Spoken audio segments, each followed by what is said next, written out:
nikiri kwa haya kuwa wewe ni Mungu mkuu sana. Kwanza una neema sana. Ni maamuzi ya kugeuka, ni maamuzi ya kubadilika.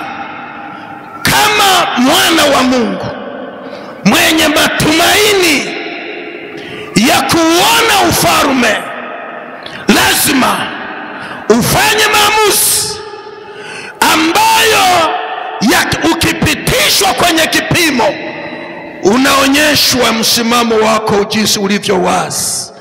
Bwana Yesu asifiwe sana. Sio vimvuli vya kugeuka geuka, leo hivi kesho hivi, halafu nasema naenda mbinguni. Mtu anaweza kabaka anatengeneza dhehebu akasema anatengeneza kanisa la Mungu, kumbe anatengeneza taratibu zake. Jamani, Mungu atusaidie. Jamani, Mungu atusaidie. Bwana asifiwe. Sijui hapo kama umeelewa, mtu wa Mungu. Wangapi wameelewa? Kuondoa kasoro inayokutenganisha na mipango ya Mungu, inayokutenganisha na taratibu za Mungu. Hiyo kasoro iondoe, usihurumie. Ukihurumia yenyewe haikuhurumii, yenyewe inakuangamiza. Hii ndio sababu inatakiwa iharibiwe, iteketezwe, isiwe hai. Hii ni kujitakasa. Bwana Yesu asifiwe. Siku ile ninakutana na Yesu, mimi nilikuwa navuta sigara sana. Kwa hiyo niliingia kwenye kanisa, nilikuwa naenda kufanya biashara. Nikafika kwenye mji wa Usinge, nikasikia wanahubiri, kaingia kwenye kanisa. Yule mhubiri akawa ananiangalia, kila kiongea ananiangalia mimi tu. Ananiambia, wewe unainama unaficha dhambi yako, hii itakupeleka motoni hiyo. Nilijaa hasira kwa ajili ya ile dhambi, maana nilikuwa na pakiti za sport zimejaa mfukoni. Yani nikitoka nawasha muda mchache, nawasha pakiti yote namaliza kwa masaa 12. Kwa hiyo nilikuwa mvutaji hasa.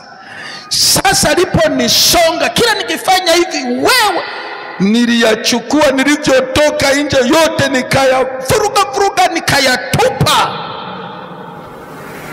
kwa sababu niliona haya ndio yatakayosababisha kukosa ufalme wa Mungu. Jamani, kuvuta sigara ni dhambi. Ni dhambi. Yani hiyo ni dhambi. Na kunywa pombe ni dhambi. Kuzini na kutongoza ni dhambi. Siku Mungu akanitokea mchana, nilipojaribu tena kuvuta, nilikutana na moto. Nikaapa sikurudia mpaka leo. Sikurudia kuvuta hapa mdomoni hapa. Niliacha moja kwa moja. Ni nzuri kukutana na Yesu. Yesu akutane na maisha yako. Yesu akutane na maisha yako. Yesu akutane na maisha yako. Amen.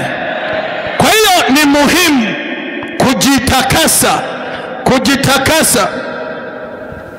Ni muhimu kujitakasa. Yesu asifiwe.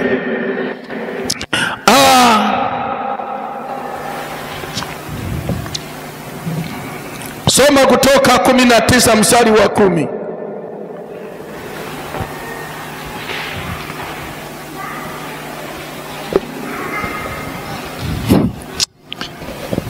Kutoka 19 mstari wa 10.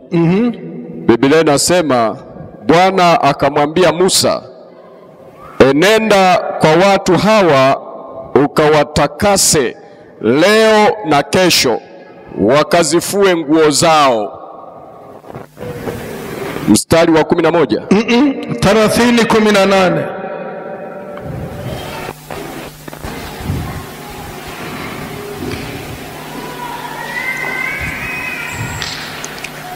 30:18. Fanya na bikra la shaba, fanya na birika la shaba na tako lake la shaba, ili kuongea nawe. Utaweka kati ya hema ya kukutania na madhabahu, nawe utalitia maji. 21. Na Haruni na wanawe wataosha mikono yao na miguu yao humo, hapo waingiapo ndani ya hema ya kukutania. Watajiosha maji ili wasife au hapo watakapo ikaribia madhabahu, ili watumike kumtengenezea Bwana sadaka ya moto. Mstari wa 21, basi wataosha mikono yao na miguu yao ili kwamba wasife, na neno hili litakuwa amri kwao milele, kwake yeye na kwa wazao wake katika vizazi vyao vyote. Amen. 40:12 mpaka 16.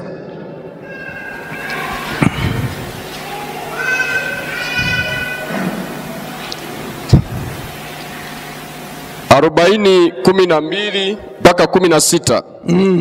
Kisha utamleta Haruni na wanawe hapo mlangoni pa hema ya kukutania, nawe utawaosha kwa maji. Kisha utamvisha Haruni mavazi matakatifu, nawe utamtia mafuta na kumweka awe mtakatifu, ili apate kunitumikia katika kazi ya ukuhani. Kisha utawaleta wanawe na kuwavika nguo zao, nawe utawatia mafuta kama ulivyomtia mafuta baba yao, ili watumikie katika kazi ya ukuhani. Na huko kutiwa mafuta kwao kutakuwa ni kwa ukuhani wa milele katika vizazi vyao vyote. Musa akafanya hayo yote kama yote Bwana aliyoagiza, ndiyo alivyofanya. Amen. Kanisa sema amina kubwa. Sema amina kubwa. Haya ni maelekezo kwa ajili ya utaratibu wa kuhani anapoingia nyumbani mwa Bwana. Na kama tulivyosema, wewe na mimi tu makuhani wa Kristo. Yuko kuhani mkuu Yesu Kristo, na haya waliyafanya kwa mfano wa Agano Jipya, jinsi ambavyo muamini anayekubali kuokolewa na Yesu hatakiwi kuishi na madoa, hatakiwi kuishi na madhaifu, hatakiwi kuishi na mapungufu. Bwana Yesu asifiwe. Hii ndio sababu Biblia inasema tumjue Bwana ili tuwe na amani, ndivyo mema yatakavyotujiria. Kwa hiyo ukiamini ukashindwa kumjua huyu Yesu, utakuwa na shida, utakuwa na matatizo ya kiroho. Ndiyo maana Yesu anasema yeye ni jiwe lililo hai, ambaye mtu likimwangukia litamsaga tikitiki, lakini mtu akiliangukia atakuwa vikutu.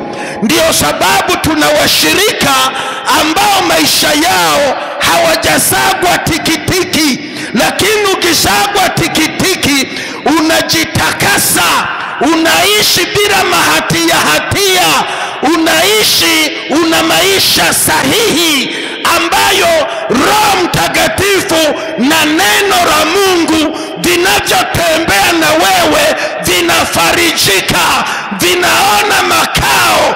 Bwana Yesu asifiwe. Nasema Yesu asifiwe. Lakini maisha yaliyo dhaifu yanafanya Roho Mtakatifu augue kwamba huyu hajui.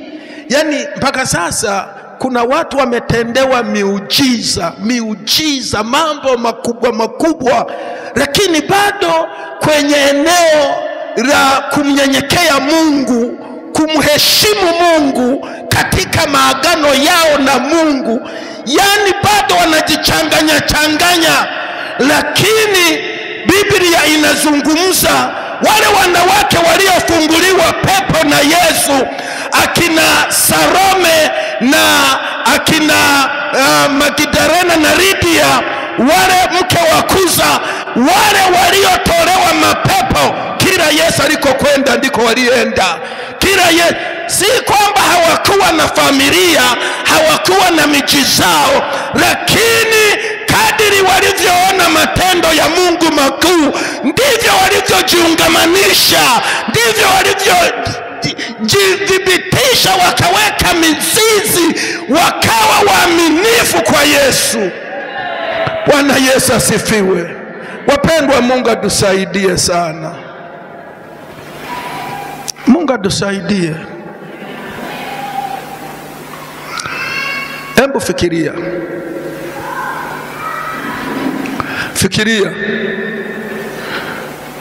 Unafikiria ukichukuliwa wewe na maisha hayo ulio nayo, ukapelekwa nchi ya ugeni ambapo hakuna wokovu, utaendelea na wokovu?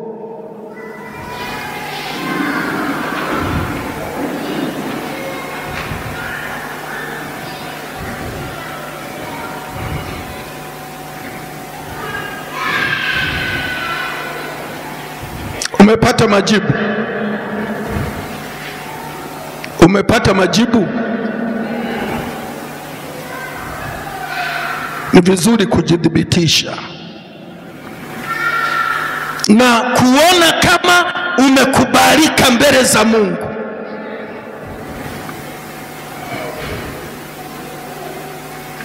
Maisha ya kuishi hutaki ujulikane, lakini ukiwekwa huru na Yesu, utapenda kila mtu ajue, mimi nimeokoka, mimi nimesamehewa, mimi sitendi dhambi, mimi sishirikiani na upovu wa aina yoyote, nimeshamchagua Yesu. Tena unaongea kwa ujasiri wote kwa sababu umekwisha kupona roho. Bwana Yesu asifiwe. Sasa hii ya kusitasita katika nia mbili inatokea wapi?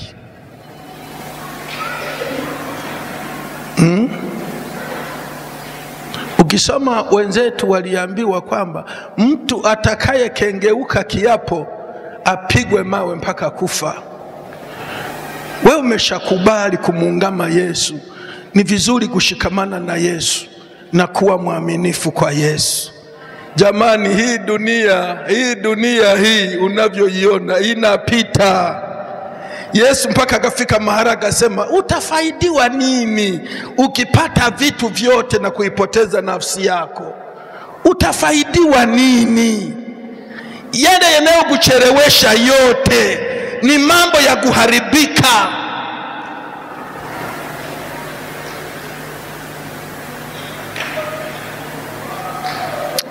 Mungu atusaidie.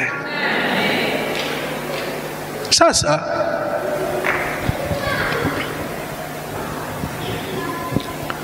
nina mambo mengi ya kusema na moyo wangu, na mambo mengi sana. Bado unafikiri nimemaliza? Bado wale waliosinzia wanasinzia, halafu wanaamka wanakuta tunaendelea tu.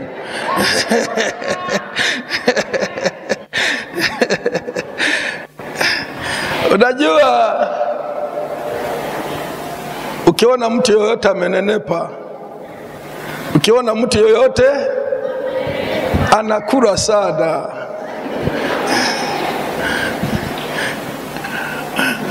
ukiona mtu yuko mkavu haragi. Kuna wengine wanakula mlo mara moja kwa siku, wakati watu wanakula milo mingapi? 3. Kiona unakula milo 3 umebarikiwa sana. Wengine ni mlo mmoja tu mpaka jioni, vitu vya namna hiyo. Jamani, Mungu awabariki. Nahitaji jioni tuagane, na kama hutajali jioni uje dushikane mkono. Yani huyo ni Roho Mtakatifu. Mimi si baba yako. Sasa unataka kushikane mkono na shetani? Wewe nenda nyumbani urudi jioni. Harau tufanyeje? Dushikane mkono. Mimi kesho naenda Dodoma nikampate askofu wa dini hii.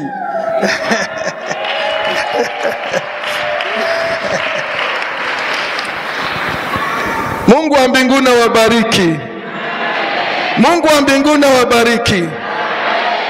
Ngoja nitoe siri. Jioni nitakuwa naongelea mambo ya kuzingatia. Mambo ndio nitakuwa naongelea. Mbarikiwe sana. Tusimame.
Tumefumba macho, kila mmoja akiendelea kutafakari kile Mungu amesema na moyo wake. Mungu hapendi mtu yoyote apotee. Hapendi kabisa baba upotee.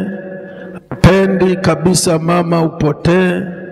Hapendi kijana upotee. Mungu anapenda watu wote wafikirie toba. Hii ndio sababu neema ingalipo, ili watu tuitambue neema ya Mungu maishani mwetu. Ndio sababu Mungu anapenda kutusaidia katika njia zetu na katika matendo yetu. Mtu unapokubali maagizo na sheria ya Mungu, ni vizuri kutengeneza.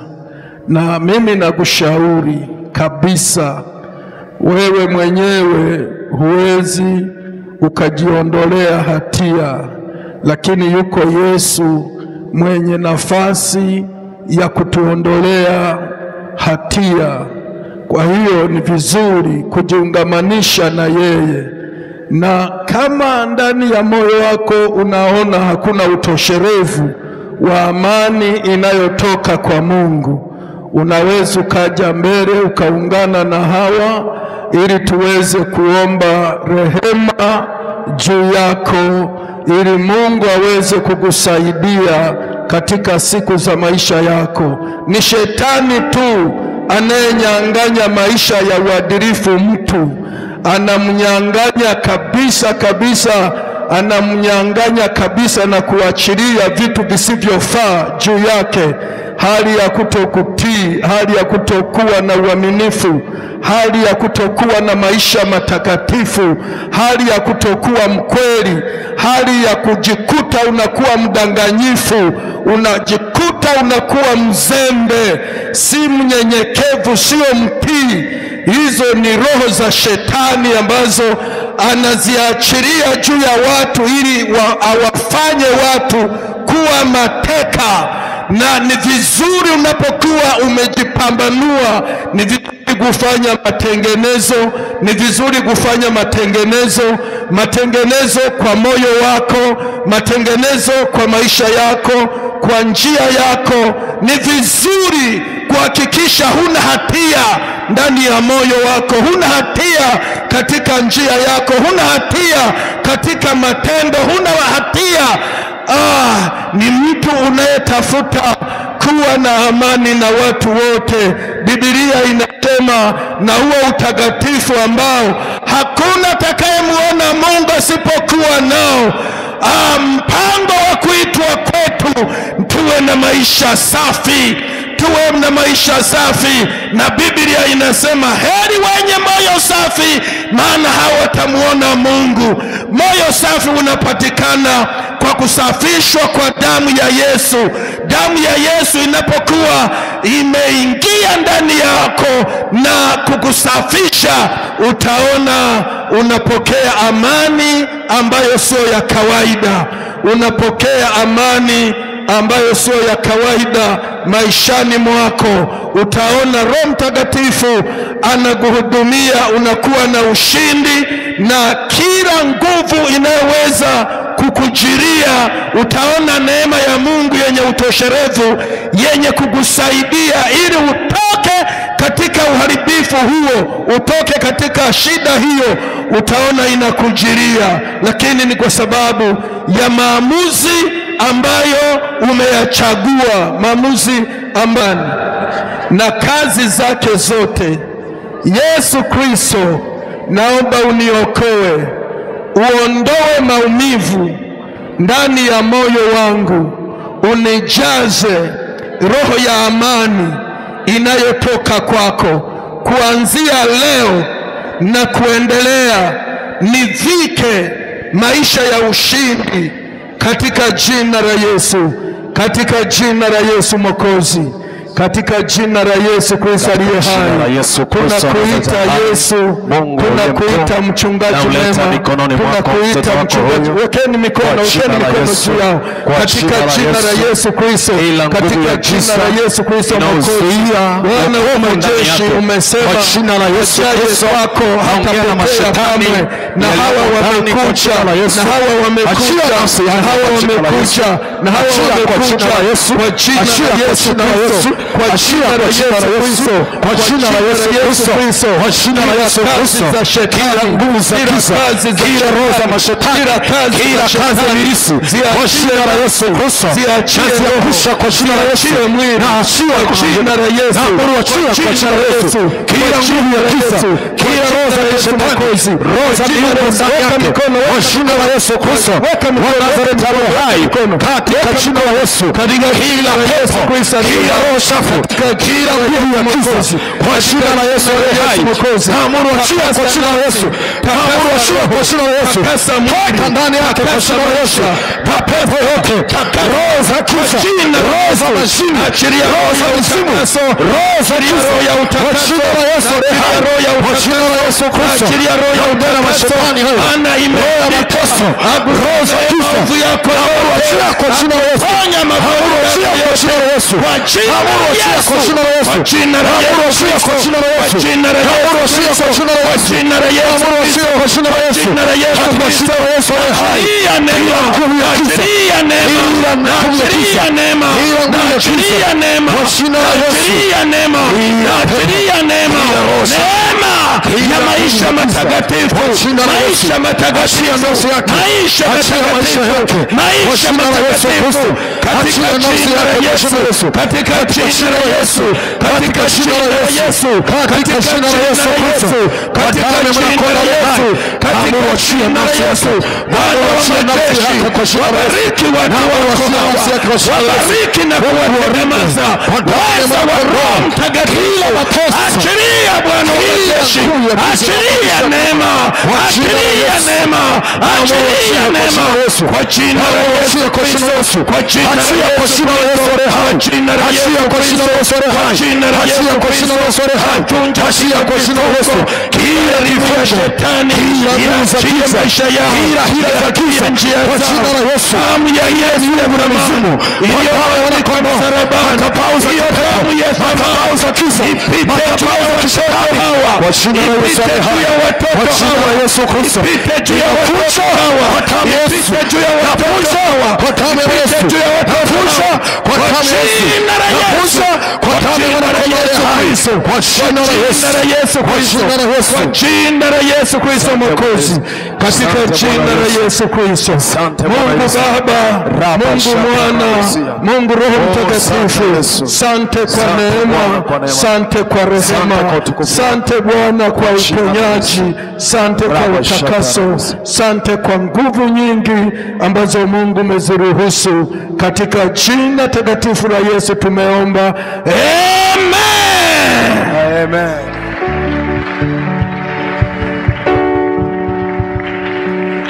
Usimame huko, tusimame wote.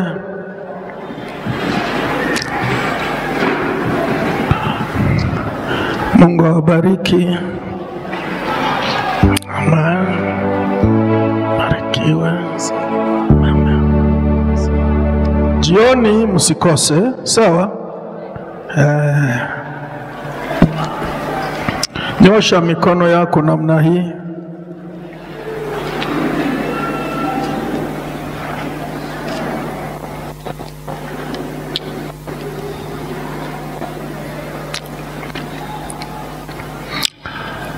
Sema, Bwana Yesu, nashukuru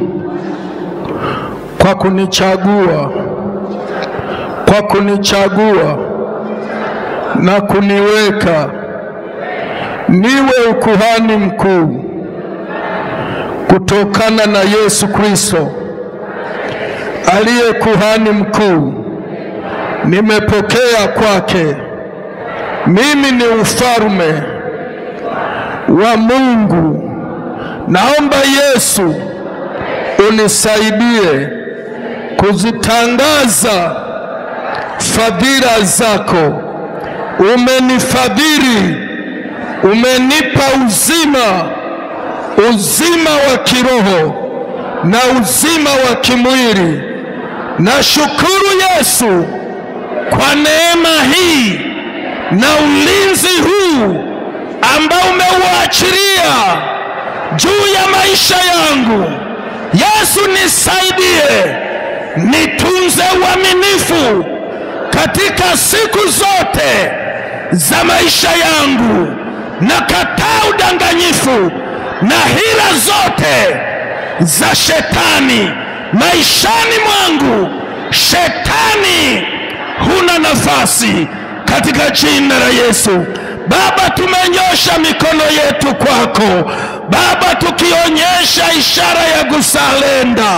Hawa ni wanao wote wa kiume na wa kike Baba, na waweka mikononi mwako Mungu. Naomba ulinzi wako juu ya kila moja, Bwana wa majeshi, kila moja katika mapito yake, katika njia yake, katika matendo yake. Naachilia ulinzi na uponyaji kwa jina la Yesu Mwokozi. Navunja roho za mapepo, navunja roho za mashetani, navunja roho za uharibifu kwa jina la Yesu. Maana wamekuja wote katika ibada ya baraka Baba, kwa sababu hiyo naomba baraka juu ya kila moja. Achilia neema ya uzima, achilia neema ya uponyaji. Ponya mipango yake, ponya ndoto zake, ponya njia yake kwa jina la Yesu Kristo.